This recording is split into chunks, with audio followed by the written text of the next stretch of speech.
Hello, everyone. Welcome back to Line Change, the NHL betting podcast from the Action Network, presented to you by BetMGM. My name is Michael Leboff.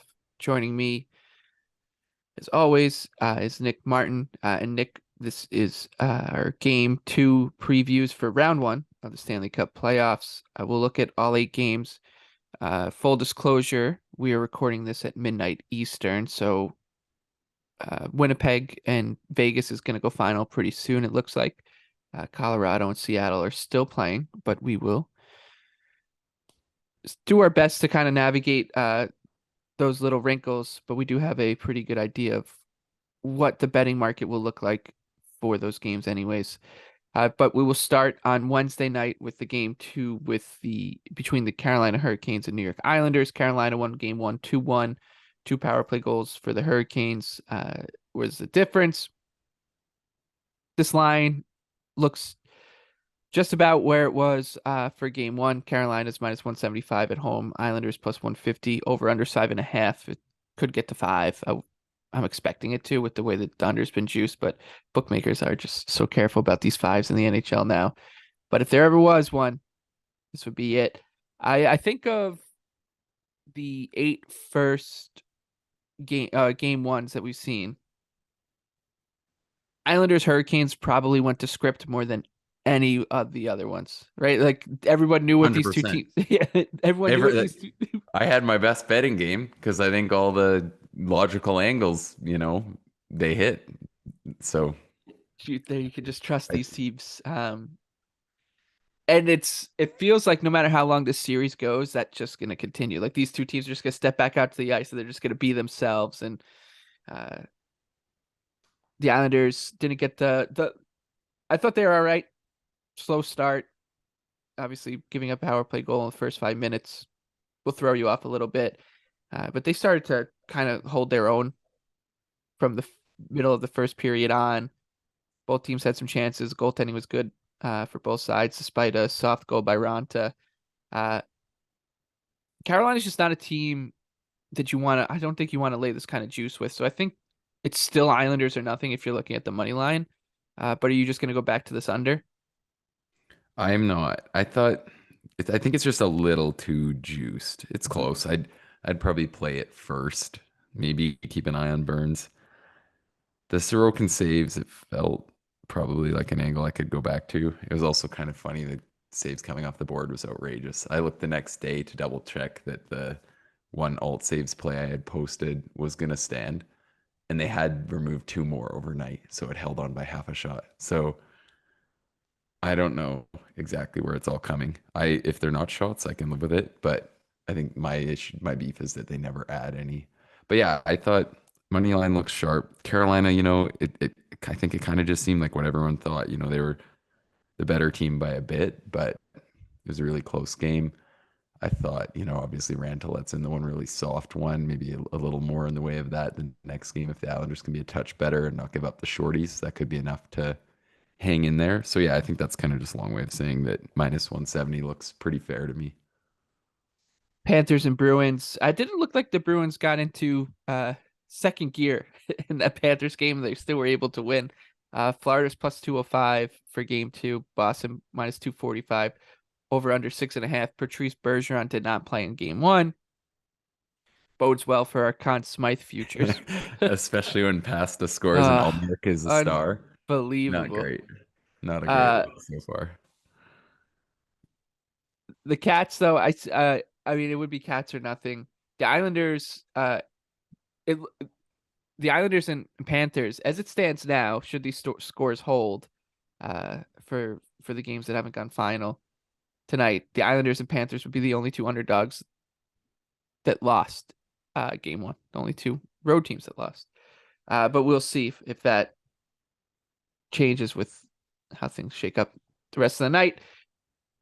Florida didn't do anything here that made me concerned that we weren't already kind of into like we saw their concerns coming. Like Alex Lyon, I thought he was good enough. Like I he made some good actually, saves, and I would say, yeah, he made some good saves, but 2 of the goals were trash. right. It And was it was weird because I looked. analytically they're supposed to score 3. That's what he gave up, and that's what seemed about fair, I Yeah, thought. exactly. Whether like ultimate, and then the other thing, the 1 2-on-1 that everyone was raving about, the Frederick 2-on-1, Frederick just shoved it right back along the ice, right into him. So it was one of those ones that looks sweet, but I actually think almost any NHL It goaltender would looked have made the save. unconventional, so I think people loved Yeah, that and it was a full angle. blown 2-on-1, Yeah. but I thought it was really interesting because that seemed like, I think you can almost take it as a positive game for Florida and a negative, because that was their game with the flu supposedly going around and Bergeron out of the lineup. And they had the chances. Like, I think if you traded goalies, even though Lyon was probably fine, I still think Florida would have won the game. But they obviously don't have that. And for me, it's like it's a positive and a negative because they played with them, but they still lost, and they probably not gonna be able to carry any more of the play than they did in that matchup. So I don't really know how you take it if you're a Panthers guy. It kind of just seemed like the Bruins are doing what they do. There were some stretches that were really, really encouraging. The Kachuk line was unreal. There were some shifts where they were just creating havoc around the net, and I thought they really, really stood out, which is kind of an interesting take, I think, in terms of kind of like a player perspective, where we always hear people kind of write off a player based off one playoff performance, where it's like Kachuk was horrible last year, and I know he kind of had a broken hand or whatever. And then people say like, "Oh, he's not a playoff player. He hasn't brought it up before." And I think we hear this a lot of years when realistically there's players who get going some years and they don't get going other years, and they get going in some series and they don't get going in others. Because I thought Kachuk was really, really good, like probably the best player on the ice, and so that was one thing that was interesting for me. It would be cats or nothing, but we'll see where this one goes when the Bergeron news comes in, because he will move the line a little bit, at least a little bit. Minnesota and Dallas. The Wild end up winning that game in double overtime. Things got out of hand. I expected to get out of hand once again, or at least that'll be the narrative here. The Wild are plus 130, Dallas minus 150, over unders 5.5. One thing that's I like Dallas's chances in the series overall. And one thing that's sticking out to me is maybe in like a one game sample, Minnesota's always going to be a tough team to beat. They got goaltending, they play you hard, they play structured. Uh, we are definitely concerned about their center depth. But when you get that kind of buy-in from, all 18 skaters and your goaltender, your floor immediately gets raised. And this is a little bit the line has moved a little bit towards Dallas from game one, not that much. I thought the Stars were almost worth a shot as a minus 140 favorite. I don't know. I'm wondering if I just am not giving Minnesota enough credit, just generally speaking, because I just don't think that they're all that talented. Yeah, and I But mean, I think that's still a fair take after the game. They hung around, but like Gustafsson was unreal, yep, and the Stars had their looks and they didn't go in the net. So I think it was just a good take on kind of the variance of playoffs where, they get the win and they scrapped it out. But I mean, they had a little less of the overall play, and I think we kind of knew that's how this series was going to go. And yeah, I agree with you. I thought Dallas showed enough where I'm willing to take a shot on them here. I locked it in early. I think it's probably still playable at minus 150. It's one of those ones, maybe on a true odds perspective, I might not be sitting here saying it's like an amazing price, but I'm just having a hard time seeing them dropping it, which happens. But maybe yeah, something like when we get into the Jets game later, I could see the Jets winning both. I don't know. yeah, I thought this one Dallas showed enough that I don't think it's just being like, oh, they have to win the second one at home kind of thing. I think it's more that like we're backing that because of what we saw. And then yeah, if mini center depth takes, if Hartman can't play very well, he really scrapped it out there. So anyways, I think there's probably enough there to back Dallas. And then the other look I'll have, hopefully it won't move, because I think in regulation he actually barely went over Gustafsson saves. I think that could be a really good one because I think Dallas will be carrying more of the play a little hungry, a little, just trying to really push it, get some pucks Yeah, on him. and there should be And some power plays you'd expect. It's going to be a yes, physical yeah, game. that got a little ugly there. Yeah, so I think those are my two ones I got my eye on. I think the Stars are still a Yeah. really reasonable play, and Gustafsson to go over 30.5 saves. Yeah, I don't hate a look on the Stars to win the series too. It's just the Wild, man. They just are continue to drive me nuts. Staying in that kind of strategy with backing a team that went down 1-0. I said this before game one with Kings and Oilers. I'll stick to it here. Edmonton loses after carrying a 3-1 lead with 10 minutes left into the third. Give up a goal with less than 20 seconds left in regulation. Kings get to overtime, get a power play, and win it. It's unfair to call it a smash and grab, I think, for Los Angeles because they did what they needed to do in this game, which was just keep Edmonton in touching distance and just take your chances. And that's all. When you're in that spot, you're a big underdog. You're missing your best forward, your best or your best forward, but your best pure offensive kind of force in Kevin Fiala. Like all you're asking out of an underdog at those prices is just keep the game reasonable. Give yourself an honest chance at the end. They did that. They ticked all the boxes. And they're coming back at plus 185 for game two. Oilers minus 215, over under 6.5. Connor McDavid. We talked before that game. How many points would Leon Draisaitl have to get for McDavid not to win the Conn Smythe? McDavid throws up what a goose egg, and then Draisaitl carries the show without him. Pretty funny. Only one game. Yeah, I know. It's just hilarious though. Yeah, I know it was pretty clear too.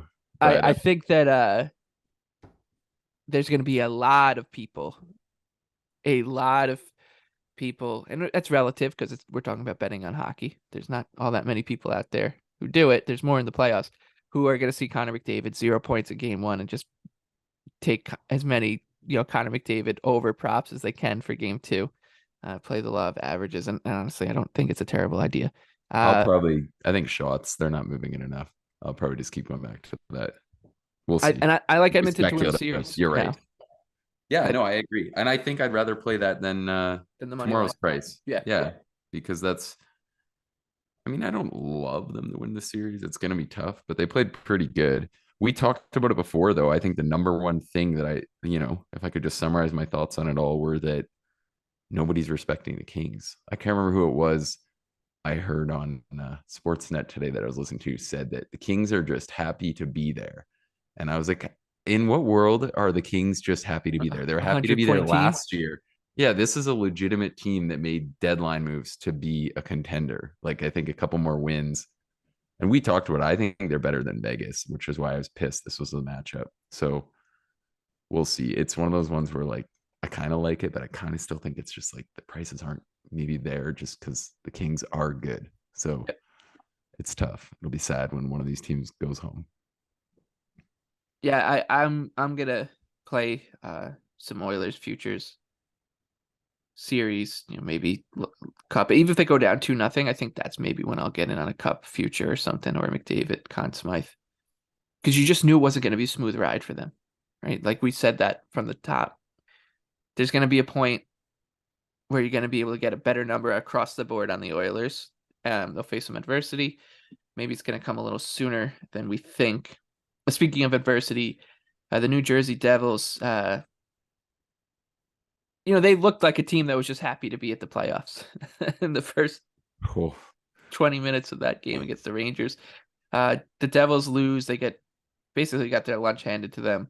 5-1 loss. I think the score was fair.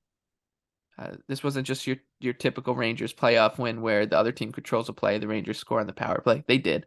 Of course they did. But this was a full credit win for the Blue Shirts. They'll be plus 110. Right now they're plus 110 on the road. Devils minus 130, over under 5.5. It's about where it closed for game one. What's concerning here is the Devils just didn't. They looked completely disconnected. They looked like they were a team coming off of like a 5-week break. Don't think they'll. I mean, this has to be their worst game of the series, or else the series is over. You can't play worse than that and spot the Rangers a 2-0 lead when you have home ice. Um,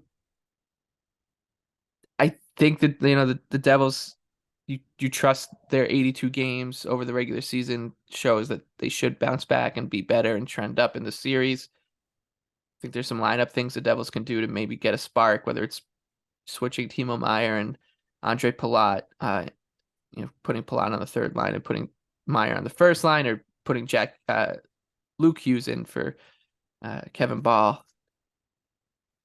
But the Rangers did what they had a clear game plan and they executed it. The game plan was defend between the dots in their own zone, gum it up, block shots, take advantage of any opportunity they were given, and they were. And it was executed almost to perfection. Good goaltending as well, obviously. So Yeah, that's the other one, because it really, like, that's the thing. It'll be interesting to see how game 2 goes, because New Jersey was just so clearly not on their game in the first. And obviously you got to give credit to New York for like making life tough, but it almost felt like it was a little bit more beating themselves as well, where there's just a lot of plays that could have been made not getting made, which is where I'm really interested to see how the next game goes. But yeah, you touched on the good goaltending. Probably the last thing they wanted to see was that Shesterkin performance, because it looked pretty damn sharp. yeah, and if you remember last playoffs, he took 3 games before he got to that point. So, well, he had that one ridiculous game. Game 1 was like a 70 save, triple overtime. Then he was struggled for a couple of games, and then refound his form. Yeah, the goaltending disparity in the series, we knew it was going. That box was ticked by the Rangers, but it looked pretty wide. Vanacek backbreaker on that third one. Jets and Knights now. I think Winnipeg ended up being a very trendy underdog for good reason. Well, it's showing it at least. 5-1 win for the Jets in Vegas. This is one where I'm really interested to see where this line goes, because it's going to be two kind of opposite forces at work. The Jets were a trendy underdog. They came through, but also I think a lot of people we kind of alluded to it during Stars and Wild. A lot of people will bet into that narrative that it's really hard to get your mind around this road team stealing 2. For sure, but I think the big difference is the way the games went, because Yeah, Winnipeg looked good. I thought they, they were controlling so well, and we've talked, a lot down the stretch, and really didn't get paid off on the fact that Vegas has looked pretty suspect defensively, and that take got paid off pretty well in game 1, because I thought there was even a lot of there's a lot of passes in the slot from behind the net that didn't end up in. Dubois looked unreal. Connor looked really dangerous. I thought, it's nothing good really on the night side of things. So I'm actually hoping that the money pours in on Vegas and that we can back Winnipeg again. Because I'm like, if they're going to be plus 145 again, I'm not passing on that. It's going to be yeah, a close game again. They got a better goalie. Like, I don't think Vegas is just going to be able to flip the switch and like control far more of the play. So yeah, that's one I'm gonna have my eye on. It kind of reminds me, I could see it going this way. If you remember, I think me and you have talked about this, because this was just like Christmas, the year that the Knights swept the Kings. yeah. And every game of that series, The money would that come in on Los mindset was there. Angeles. Yeah, Yeah, nobody, and it was just like, well, the it was the Knights best. just seem like they're controlling the play and have them figured out. And it was just like one after the other. And I Yep. think there's some people who wore like the reverse sweep, and then some who kind of were on it from the start and just kept backing Vegas. Yeah. No, I'll And I never think forget game 3, just watching that line shoot towards Los Angeles, because like, this is a must-win game. There's no way that this team could go down 3-0 to an expansion team, and uh, yeah, they could. I'll be with you. I think the Jets remain uh, an intriguing team, and with the way things are shaping up in the West, I mean, it's so early, so maybe that's a foolish thing to say, but the Kings get a win, the Jets get a win, Seattle's up 3-1 on Colorado, Minnesota gets the win. Things all for like the first 60 games of the season. What did we say about the Western Conference? It's a long shot, happy hunting ground, because it could end up being wide open. And then I think everybody kind of changed their tune to it's Oilers or Avalanche, and early returns are showing maybe it will be a little bit more wide open, and the Jets are a type of team where they're a team that needs the dust to settle and for them to be the last one standing. They can't be a team that's gonna set the pace. So they remain intriguing to me. We talked about Connor Hellebuck, Conn Smythe odds. I don't think that they're going to be heavily adjusted just off of one game. So if you are like us and you are bullish on the Jets, think about how you want to get invested on this team, because it's not unfathomable that this team is around for a few more weeks. All right, we got to talk Leafs and Lightning now. It's going to be a little bit tougher to judge where this one will be. This line will end up. The Lightning win the game. I said the Islanders and Hurricanes was the game that was the most on script performance of the first round. This was probably the one that went completely off the rails more than anything, even more than Rangers and Devils. It's really hard to get anything out of game one for either one of these sides, I think. I mean, I should say that. I I think think the there's Samsonov performance was the right. key So for as I me. said, That there's two seemed things to take away. I thought Tampa Bay was legitimately good for the first, 15 minutes of the game. Like they looked like the Tampa Bay Lightning that people who believe in the Lightning say can flip the switch and come back. Like they looked good. I mean, they looked good all game, but those first 15 minutes were actually played. It was hockey. It wasn't, there wasn't crazy stuff going on. And the second thing is, like you said, Samsonov. Yikes. shaky. That made me think of some of those Caps games I enjoyed in my life with Samsonov, and not in a good way. So I don't want to touch the Leafs again. Tampa Bay's defensive core situation's kind of scary. Yep. And I do think, without getting into the reffing, I thought the bunting major was great. I thought once the game was a little out of reach, it was all fine. I thought early on Tampa Bay got favorable calls, and then at that point the power play slipped away. So that's all I kind of want to say on that. And then the other note, I'm really interested to see what Toronto does with the defense core, because they moved the puck like absolute shit tonight. So like you'd think they're gonna change a body. Like Liljegren, in my mind, is arguably their best defender. And for me, you're not gonna outgrind Tampa. You're not gonna play, physically better than them, all those sorts of things. And just playing Shen and Hall and all these guys, it seems like you're trying to play their game. And it's like that's not what you are. Like they didn't possess the puck. They look awful. So I've been really favorable to the Leafs all year. That game was horrible, and I'm really interested to see if they can bounce back. And I mean, they could. Yep. They beat Tampa 5-0 in game one last year, and it proved meaningless in the end. So who knows? But I think the number one thing that makes me think it's still maybe Tampa or nothing is I just don't want to trust Sammy bouncing back at all. So Yeah. that's kind of the fear. So game one closed Leafs minus 155, Tampa Bay plus 135 in the over under 6. The reason I bet Tampa was because I thought that the gap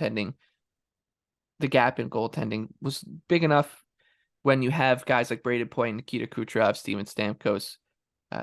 It's worth taking a shot no matter the opponent.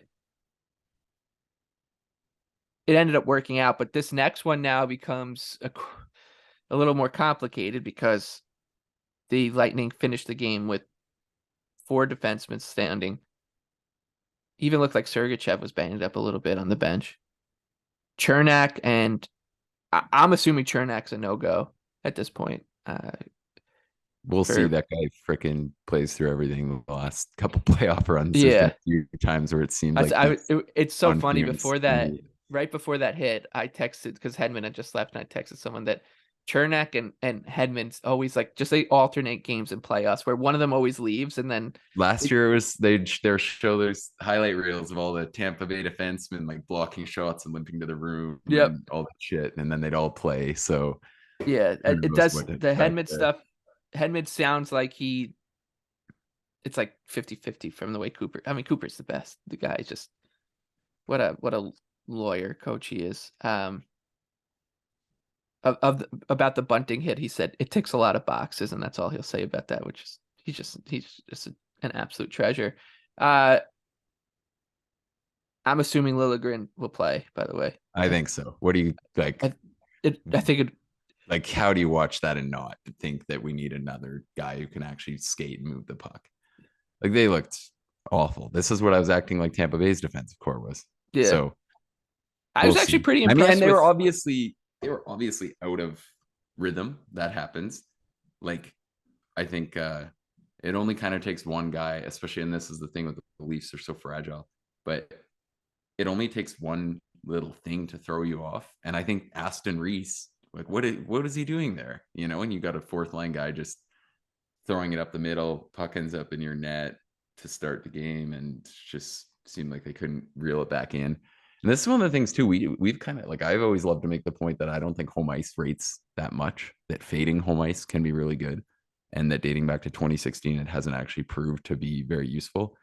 And that takes had a really good start this playoffs, because it seems like, some of these games you come out with a first, like Jersey and Toronto did, and then it's just hell that you're playing at home. You get booed Right. off the ice in game one of the playoffs, or period one of the playoffs. Yeah. And one more point, Leafs and Lightning. We talked about the Lightning defense core, and my tone would change a little bit if Henman and Chernak are out. I left that game pretty impressed with the way that they played. 5-on-5, at least in the beginning. Radish can move the puck.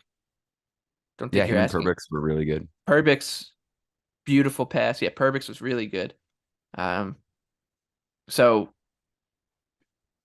a couple things, maybe. I mean, I think maybe because we've been talking about the series for so long, and like everybody kind of just adapted this whole narrative about what we expect out of these two teams. I don't know if we fully appreciated just how good, because if you just go man by man on this roster, you still can maybe give the edge to Toronto, like when you're going through most of them, but it's like the gaps are still so thin. Um, And when Samsonov is going to right, do that, right, and because it was just, I mean, it was the perfect storm of shit. Like, yeah, obviously, Leafs were bad early on; they're really bad. yep. But Samsonov was pretty bad, and And he knew it. And so you were talking about the Wild and Stars game, and then the Knights and Jets game. One of the reasons I think that you would trust that Dallas just isn't capitulate here and they should have a bounce back is because you trust Jake Ottinger as a goaltender, and then you look at the other two that we just talked about, Vegas and now Toronto. Uh, it's going to be a pressure cooker on Tuesday or Thursday night in Toronto, an absolute pressure cooker. And do you trust Samsonov in that environment? Similarly, do you trust Laurent Brossoit in that environment? For Vegas, a lot more questionable than I think we can say about Jake Ottinger. Lastly, Avs and Kraken. Right now, as we speak, the Kraken are up 3-1. It's late in the third, under 6 minutes to go, and they played really well. They're getting great goaltending from Philip Grubauer. This is a line that I think will look very different from what we saw for game one. We're not very different, but I think Colorado's going to take money in if they lose. It closed minus 215 for Colorado game one, Seattle plus 185, over under 6. I think Colorado will maybe close more expensive than that because people just won't be able to wrap their head around the fact that Seattle can go into Ball Arena, take 2 from the defending champs, who were a big favorite coming into the series, and there might be some value betting against that. yeah, I think so. I'm having a bit of a frustrating one here, because I was kind of almost adamant that the Kraken were live in this game, and I thought the over was a really good bet. And in specific, because I thought they were underrating the chances that the Seattle would contribute to that total.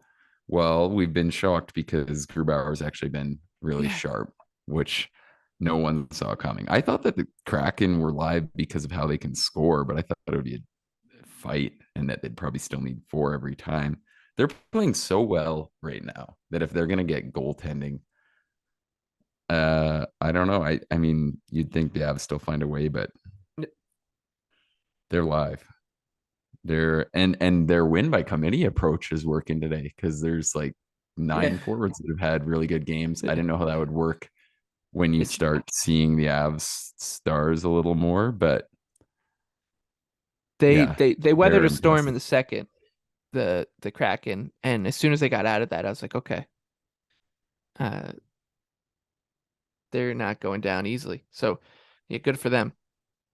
All right, that wraps up our game two previews. Think the consensus, if we were to give out our favorite bets, would probably end up being Winnipeg again. Uh, on I think Winnipeg and Dallas. Dallas, Winnipeg. If you want to throw an anytime goal scorer out there, Who you Connor got? Connor McDavid, 4 goals. Just love averages. No, I'm just kidding. Uh, I know you're talking about Kachuk. I think he's interesting as That a line as would an option. probably, Yeah, yeah. yeah, something to do with that line would be a good option, I think. And Um, for the Islanders, I think Bo Horvat is going to end up Bo, being worth a shot too. that one So, scares me though, because oh yeah, because you is he gotta going get to score that the Bo who's going to goal score out of the there, only two goal in the goals. game? That's what you're betting. Yeah, You it's could got to you be could same one of game the two. parlay. But I mean, you do get better prices when it's Yeah. so likely to be a low scoring game too. So there is that factor. All right, so go Jets, go Isles. We'll see you guys again after these games and get you prepped for game threes. For Nick Martin, I'm Michael Lee Buff. We will see you in a couple days.